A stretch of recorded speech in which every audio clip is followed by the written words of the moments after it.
민수기 21장의 말씀을 읽다 보면요, 자연스럽게 민수기 14장의 사건이 떠오르게 됩니다.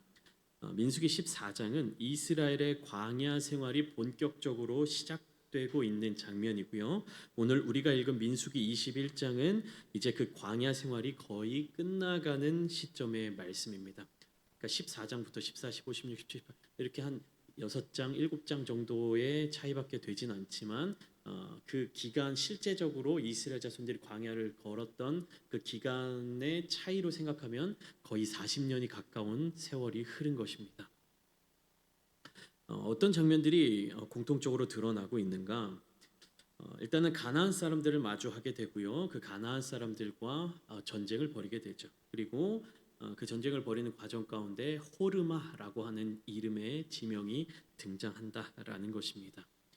그런데 40년 전과 지금 민수기 21장의 이스라엘 민족들의 상황은 많이 달라져 있었습니다. 민수기 14장에서 광야의 생활을 시작하게 될 때 이스라엘 백성들은 어떤 태도를 가지고 있었느냐? 하나님께서 약속하신 그 약속의 땅 가나안이라고 하는 그 목적, 그 목표 자체를 믿지 못하는 상황이었습니다. 우리가 과연 저 땅에 들어갈 수 있는가? 12명의 정탐꾼을 보내어서 그 땅을 정탐하게 하고 돌아온 다음에 정탐꾼들의 보고를 듣고 나서 우리는 결코 그 땅으로 들어갈 수 없다라고 백성들이 하나님을 원망하고 모세와 아론을 죽이려고 했던 바로 그 사건이 민수기 14장에 나타나 있었다라는 것입니다. 그런데 세월이 많이 흐르고 민수기 21장 오늘 본문에 들어서서는 이제 이스라엘 민족들은 가나안 땅에 들어가도록 명령하시는 그 하나님의 말씀을 믿고 있었습니다. 그리고 그들 또한 가나안 땅으로 들어가고자 하는 목적을 분명하게 가지고 있었습니다. 문제는 무엇이냐? 그곳까지 다다르게 되는 그 과정이 하나님의 인도하심을 따르고 있었느냐라는 질문에 대한 대답을 어떻게 하느냐였습니다. 그들은 하나님이 약속하신 그 목적지 가나안 땅에 들어가고자 하는 그 마음은 받았습니다. 그러나 그곳으로 가는 과정과 방법이 마음에 들지 않았다라는 것입니다. 이 본문을 통해서 우리가 깨달아야 할 것은 무엇이냐? 우리가 하나님의 말씀대로 하나님의 명령대로 그리고 하나님의 인도하심대로 살아가는 성도다, 하나님의 백성이다라고 이야기할 때 우리는 그 목표, 목적뿐만 아니라 그 일이 이루어지는 모든 과정에서까지 하나님의 뜻을 따라야만 한다라는 것입니다. 뭐로 가도 서울만 가면 된다, 결과만 좋으면 된다라는 말이 하나님의 백성들에게는 결코 옳은 말이 아니라는 것이죠. 목적도 하나님께 맡기고 그 목적지까지 가는 과정도 하나님을 의지해서 나아가야 하는 것이 바로 우리 믿는 성도들의 태도인 것입니다. 그리고 그것이 바로 믿음이라는 것이죠. 우선 1절부터 3절까지 말씀을 보실까요?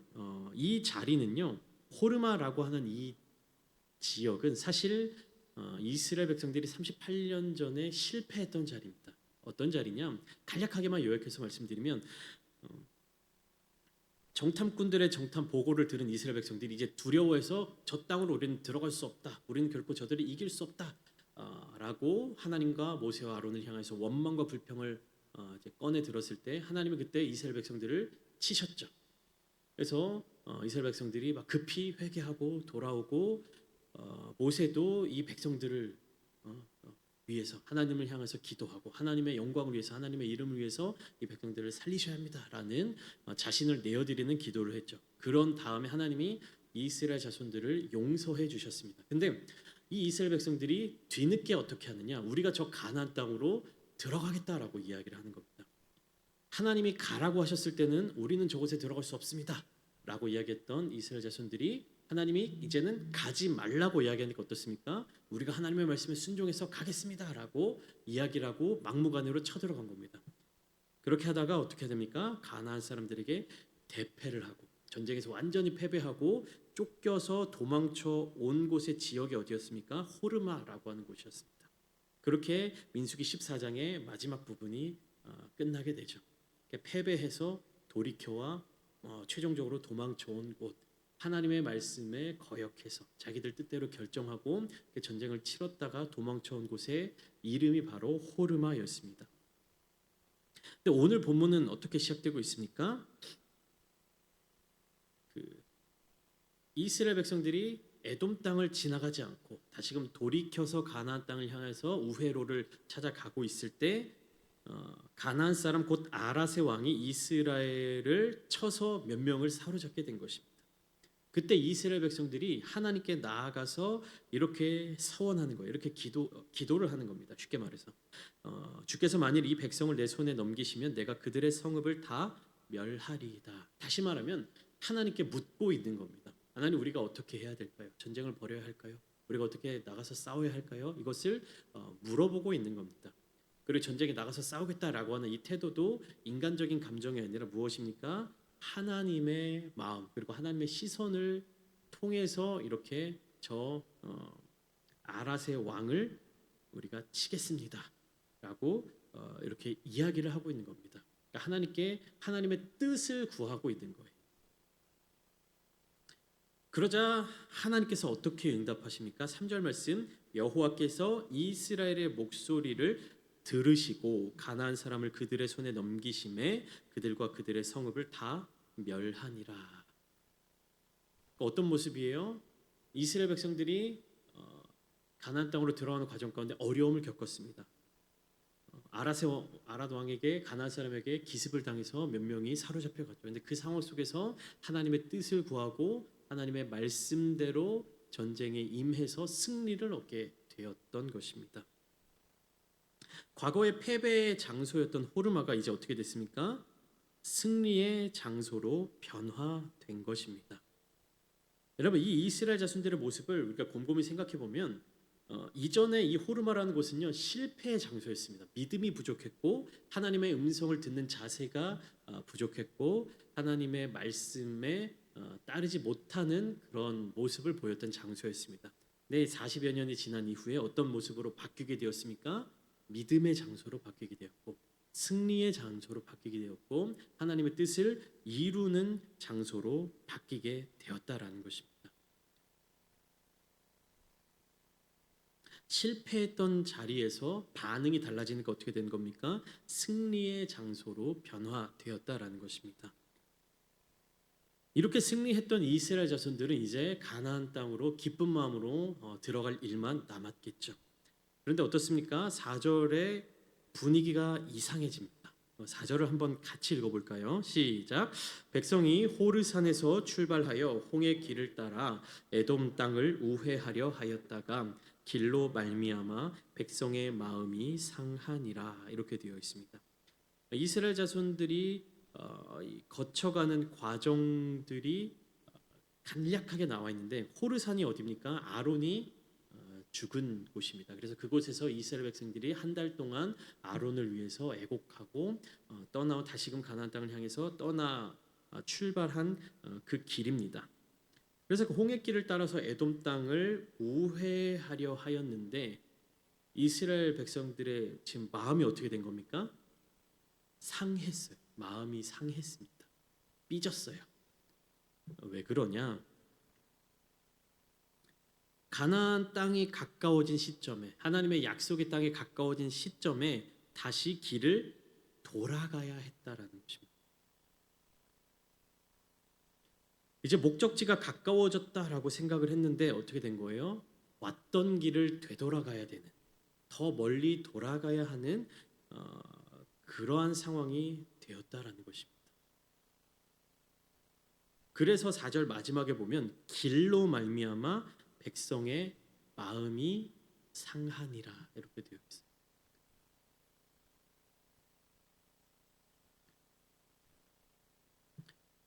여러분, 지금 이 사건이 백성들의 마음이 상한 이 일이 언제 일어난 거냐면 대략적으로 보면 광야에서 40년을 꽉 채워 지내던 그 마지막 해입니다. 대략적으로 어떻게 되느냐? 이제 가나안 땅, 약속의 땅, 젖과 꿀이 흐르는 땅에 들어가기 약 6개월 전이에요.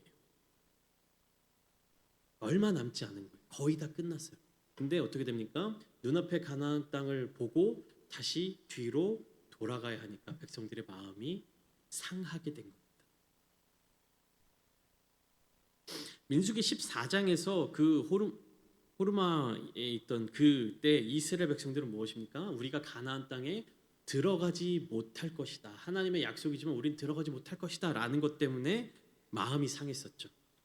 그래서 하나님을 향해서 원망하고 불평하고 공격하고 그런 태도를 가졌습니다. 그런데 21장에 들어서서 가나안 광야의 삶이 거의 마무리될 때에는 어떻습니까? 하나님의 약속을 믿었어요. 그 약속을 받아들였습니다. 그래서 우리가 다 한 마음으로 저 가나안 땅으로 들어가자라고 결단을 한 상태였습니다. 그런데 문제는 무엇이었냐? 과정에 있었습니다. 방법에 있었습니다. 이렇게 가면 빨리 갈 수 있는 길인데 하나님의 명령으로 먼 길을 돌아가야만 했던 것입니다. 그러니까 왜 우리는 돌아가야 합니까? 왜 우리는 먼 곳으로 가야 합니까? 라는 질문이 이스라엘 백성들 마음속에서 생겨났고 그 질문이 어떻습니까? 불평과 원망으로 바뀌게 되었다라는 것입니다. 여러분 우리의 신앙생활도 비슷한 일이 많이 나타납니다. 우리의 기도의 고백은 어떻습니까? 하나님의 뜻대로 살고 싶습니다. 하나님의 말씀대로 살고 싶습니다. 하나님을 기쁘시게 되는 삶을 살고 싶습니다.라고 말하면서도 하나님의 뜻이 이루어지는 과정에 조건을 붙이죠. 우리가 기도하는 것에도 조건을 붙입니다. 빨리 내 마음의 소원이 이루어졌으면 좋겠고, 내가 원하는 때에 기도가 응답되었으면 좋겠고, 손해를 보지 않았으면 좋겠고, 내가 힘들지 않았으면 좋겠고, 가능하면 내가 생각한 방법대로 이루어지기를 바랍니다. 그러나 하나님의 백성들은요, 결과만 하나님께 맡기는 사람이 아니라 무엇입니까? 목적도 하나님께 맡기고 그 목적에 이르는 과정까지도 하나님께 맡겨 드리는 사람들입니다. 그러니까 하나님이 행하시는 일에는, 하나님이 명령하시는 일에는, 하나님이 이루실 일에는 하나님의 크신 계획과 뜻이 담겨져 있다라고 믿는 사람들이 바로 하나님의 백성이라는 것입니다. 우리는 때로 하나님의 계획과 나의 계획을 비교해 봅니다. 그리고 어떻게 생각합니까? 하나님의 계획은 비효율적이야. 에너지가 더 많이 들어가, 노동이 더 많이 들어가. 이게 더 편한데, 이게 더 빠른데, 이게 더 쉬운데 왜 우리가 하나님의 말씀 그 과정을 따라야지 결과만 따르면 되지 않는가? 라는 질문을 갖게 될 때도 있습니다. 딱 맞는 비유는 아니지만 우리 일상생활에서 이렇게 어떤 경험을 통해서 바라보면 어떻습니까? 우리 교회도 정문이 있고 옆에 이제 쪽문이 있지 않습니까? 주일날 이제 예배를 마치고 밥 먹으러 식당에 올라갈 때 어떻게 가는 게 더 빨라요? 이렇게 앞문으로 해서 쭉 바로 2층으로 올라가는 길이 있지 않습니까? 근데 우리 꼭 어떻게 갑니까? 뒤에 이제 정문으로 문을 열어놓고 밖으로 나가서 이렇게 건물을 둘러서 삥 한 바퀴 돌아서 2층으로 올라가지 않습니까? 얼마나 비효율적이에요. 더 가까운 길이 있는데 왜 우리는 먼 길로 돌아갑니까?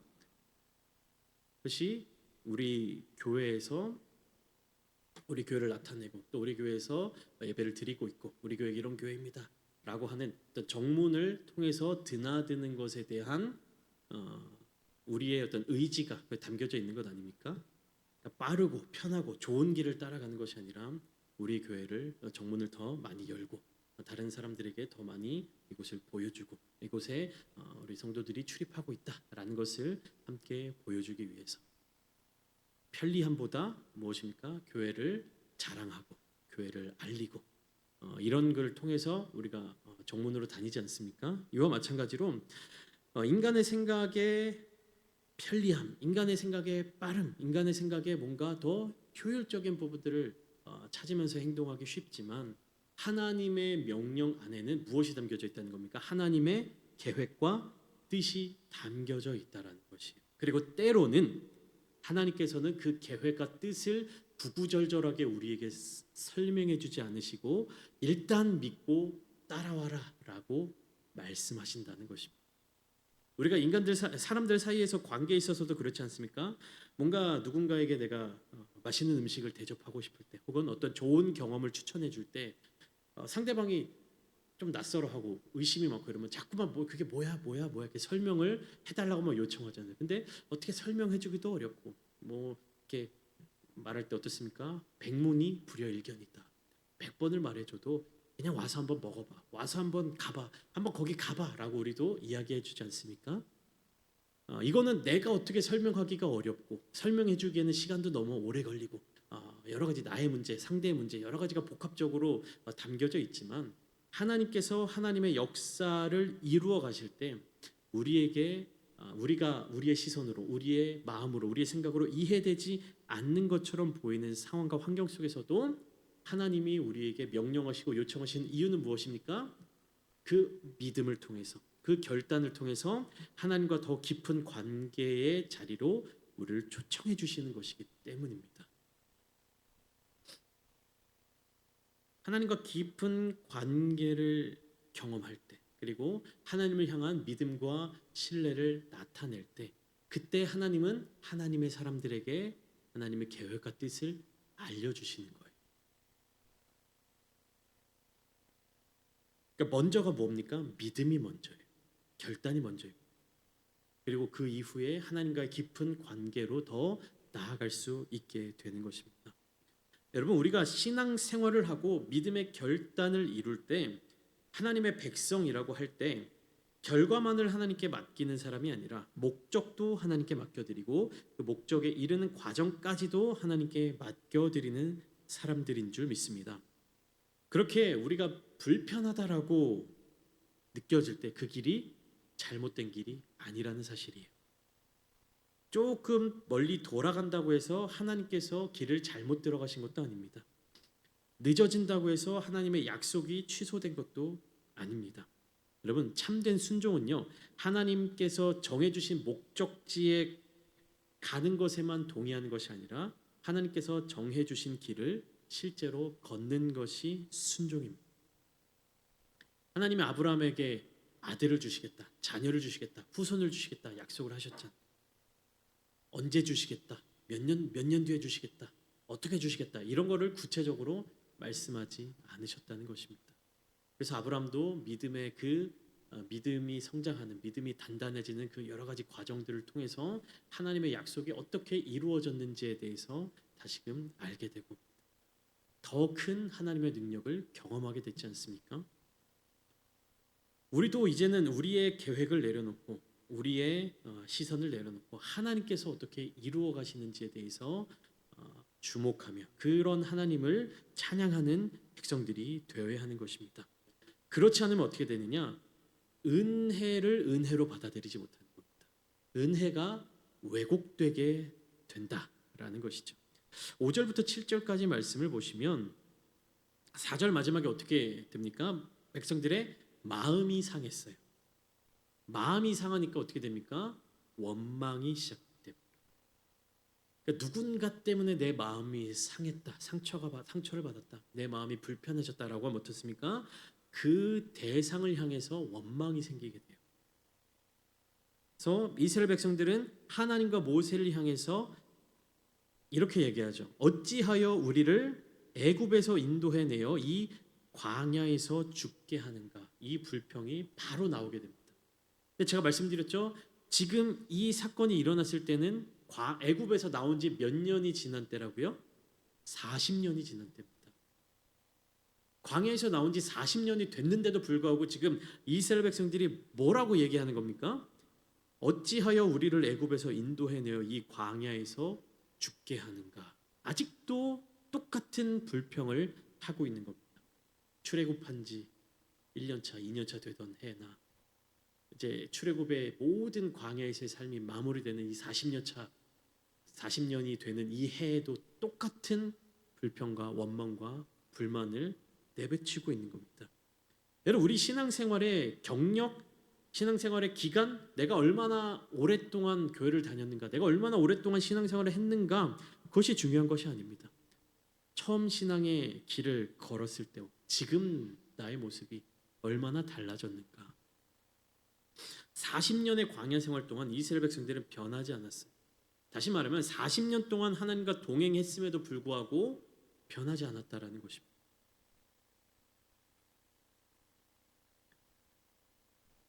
하나님께서는 이스라엘을 죽이려고 애굽에서 끌어내신 것이 아니라 살리기 위해 그곳에서 구원해 내주셨고 약속의 땅으로 인도하고 계셨는데 백성들은 지금 어떻습니까? 현재의 과정이 마음에 들지 않으니까 과거에 베풀어 주신 구원까지도 불평과 원망의 대상으로 삼게 되었던 것이요.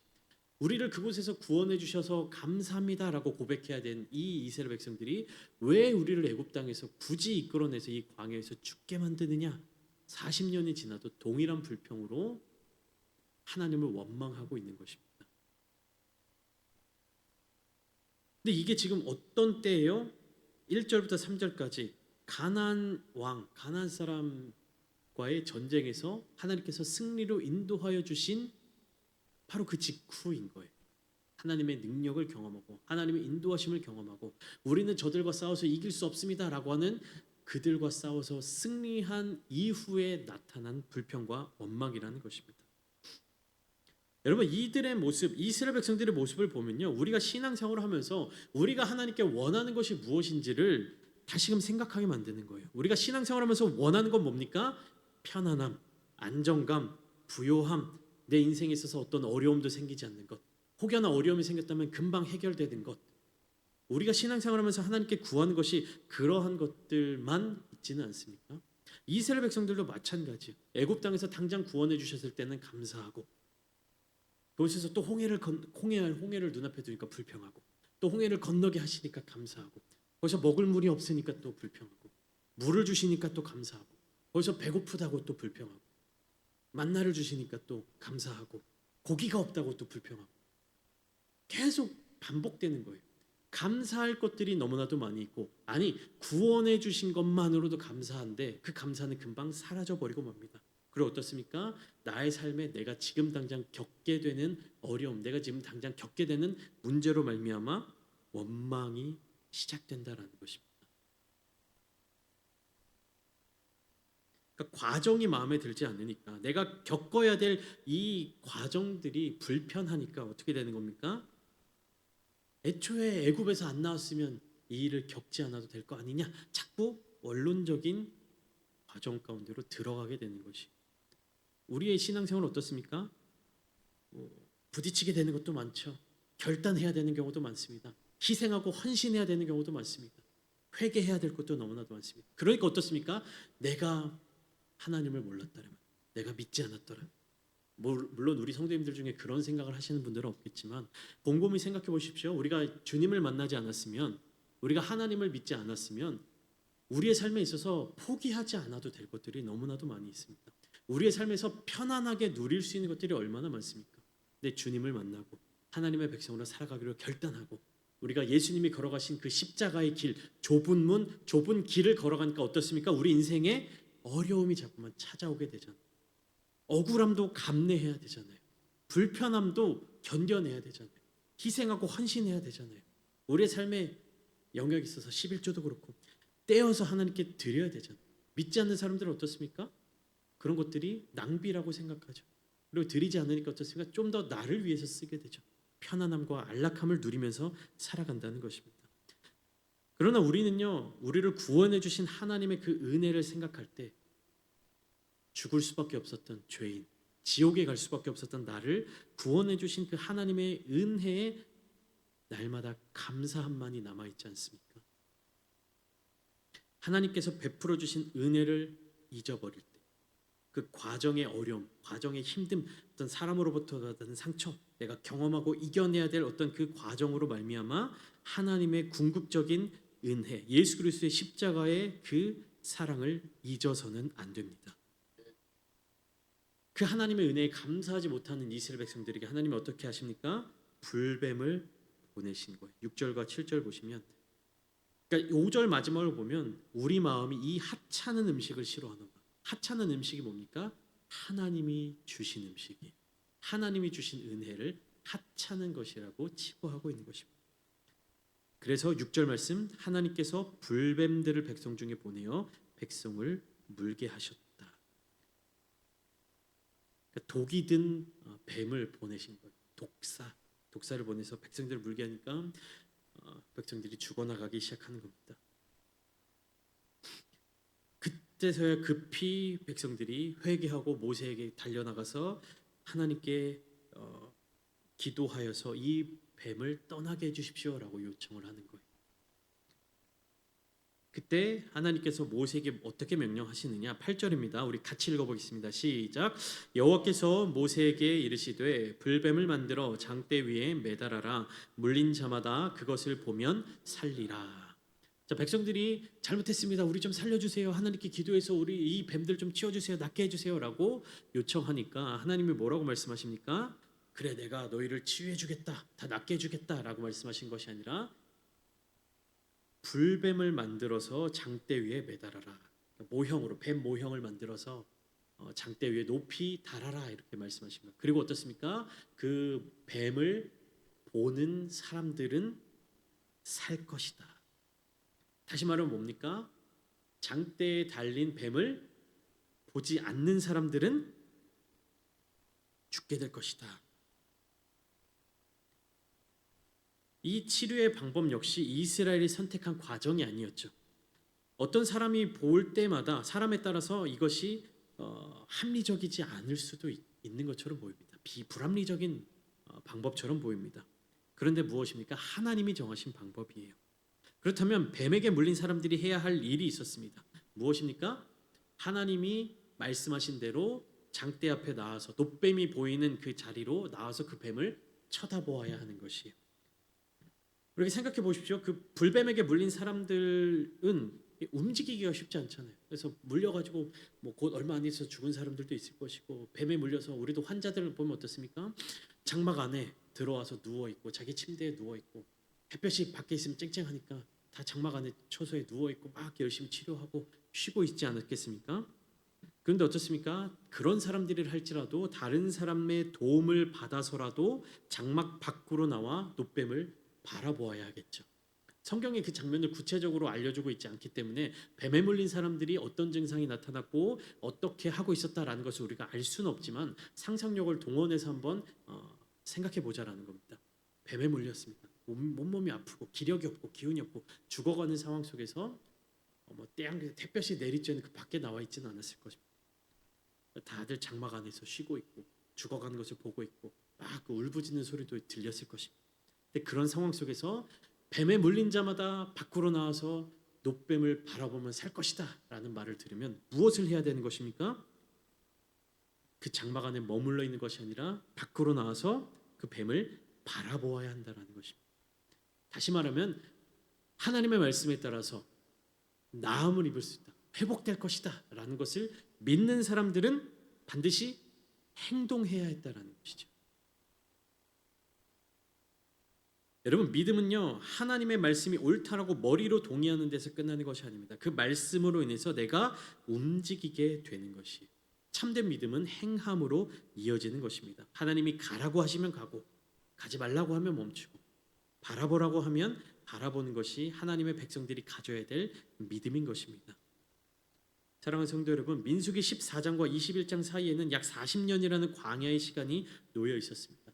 광야의 시작점에서 이스라엘 백성들의 태도는 무엇이었습니까? 하나님의 약속 자체를 믿지 못했어요. 40년의 시간이 흐르고 난 뒤에는 하나님이 알려주신 그 목적지를 향해서 가고는 있었지만 그 과정에 있어서 자신들의 생각을 자꾸만 적용하려고 했던 것입니다. 왜 돌아가지? 왜 이쪽으로 가지? 왜 어렵게 가지? 왜 힘들게 가지? 저기 빠른 길이 있는데 왜 일로 가지? 그러나 하나님은 그 긴 광야의 생활을 통해서 목적지만을 이루는 신앙이 아니라 과정까지 하나님을 의지하는 믿음으로 성장하도록 훈련시켜 주셨던 것입니다. 그리고 불뱀 사건을 통해서 믿음은 생각으로 끝나는 것이 아니라 반드시 행동으로 이어져야 한다라는 것을 알려주신 것이, 하나님이 살 길을 보여주셨다면 그 말씀을 믿고 움직여야 한다는 것입니다. 여러분, 우리는 이제 하나님께서 정하신 목적도 온전히 바라보며 하나님께서 인도하여 주시는 그 과정도 신뢰함으로 하나님께서 말씀하시는 방법 앞에 순종하는 우리가 되기를 소망합니다. 우리가 생각할 때 조금 돌아가는 것처럼 보이더라도, 조금 더 수고스러운 것처럼 보이더라도, 손해보는 것처럼 보이더라도 우리의 마음이 하나님으로부터 돌아서는 것이 아니라 내 방법보다 하나님의 방법을 신뢰하며 믿음의 삶을 행함으로 나타내는 우리 모두가 되기를 소망합니다. 그리하면 우리의 삶을, 우리의 기도의 터전을 하나님께서 기뻐하시는 모습으로 함께 세워나가는 아름다운 창대교회 모든 성도님들 되시기를 예수님의 이름으로 축원합니다.